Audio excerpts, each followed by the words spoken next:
Hello tiny టైరోస్, welcome. ఈరోజు మన wind speed ఎలాగ తెలుసుకోవచ్చు, విండ్ డైరెక్షన్ ఎలా తెలుసుకోవచ్చు యానిమోమీటర్ ద్వారా చూద్దాం. యానిమోమీటర్ మేకింగ్ ఈ వీడియోలో ఉంటుంది. సబ్స్క్రైబ్ చేయడం మర్చిపోకండి. ఫస్ట్ ఒక బేస్ తయారు చేసుకోవడానికి సర్క్యులర్గా ఏదైనా ప్లేట్ తీసుకుని కార్డ్బోర్డ్స్ కట్ చేసుకోండి. 2 కార్డ్బోర్డ్స్ కావాలి. 2 కార్డ్బోర్డ్ సర్క్యులర్ షేప్లో కట్ చేసుకుని రెండింటిని గ్లూ ద్వారా అటాచ్ చేసుకోండి.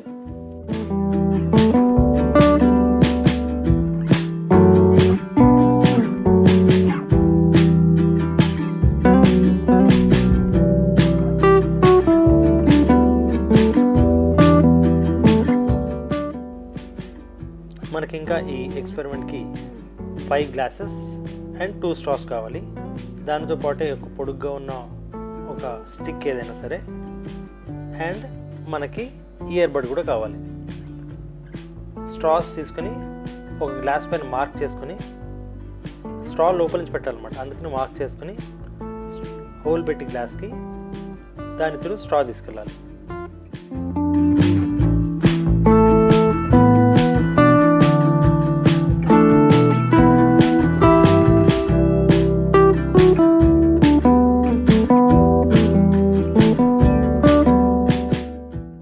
ఇలాగే అదర్ సైడ్ కూడా చేయాలి స్ట్రాని గ్లాస్కి.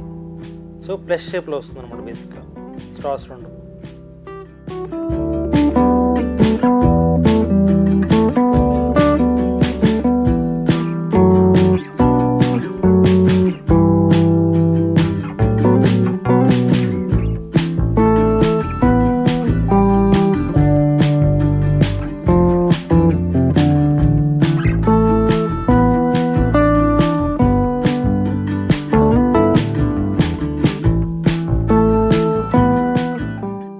నెక్స్ట్ మనం బేస్ని మంచిగా చేసుకున్నాం. బేస్కి ఒక హోల్ పెట్టి దానిపైన ఏదైనా సరే స్టిక్ అతికించుకొని రెడీ చేసుకున్నాం. యానిమోమీటర్ విండ్ డైరెక్షన్తో పాటు తిరగాలి కాబట్టి మన మెయిన్ పెద్ద గ్లాస్కి చిన్న చిన్న పేపర్ గ్లాసెస్ ఆ 4 స్ట్రాస్కి సేమ్ డైరెక్షన్లో పెడతాం అనమాట. సో విండ్ ఒకటి వస్తే అటు తిరుగుతాయి. 4 కూడా సేమ్ డైరెక్షన్లో పెట్టాలి కంపల్సరీగా. అప్పుడే విండ్తో పాటు అవి తిరుగుతాయి అన్నమాట. ఒక ఇయర్ బడ్ ఒక ఎండ్లో కట్ చేసుకొని ఆ ఇయర్ బడ్ని ఆ స్టిక్ లోపల స్టిక్ పైన పెట్టాలన్నమాట. స్టిక్ పైన పెడితే సరిపోకపోతే స్టిక్ పైన ఉన్న ఎడ్జ్ని షార్ప్ చేసుకోవాలి, నీట్గా షార్ప్ చేసుకోవాలి. ఎట్లా ఉండాలంటే ఆ స్టిక్ పైన పెడితే ఈజీగా తిరగాలన్నమాట ఇయర్ బడ్. స్టిక్ పెట్టి మనం దానిపైన ఇయర్ బడ్ పెడితే ఇయర్ బడ్ ఏదైనా సరే ఈజీగా మూవబుల్గా ఉండాలన్నమాట. అప్పుడే మన యానిమోమీటర్ తిరుగుతుంది విండ్ డైరెక్షన్ బట్టి. చూడండి ఇక్కడ ఈజీగా ఎలా తిరుగుతుందో. ఇప్పుడు మనం పైన గ్లాస్ పైన హోల్డ్ చేసుకుని దాని లోపల నుంచి ఇయర్ బడ్ పైన పార్ట్ పెట్టి కింద మనం కట్ చేసుకున్న పార్ట్ బయటకు వచ్చేట్టు చేయాలి. ఆ కట్ చేసుకున్న పార్ట్లో షార్ప్గా చేసిన మన స్టిక్ ఎడ్జ్ పైన పెట్టి ఉంచాలి.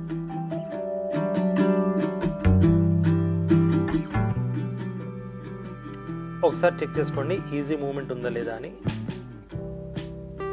ఈజీ మూమెంట్ ఉంటే కంటిన్యూ విత్.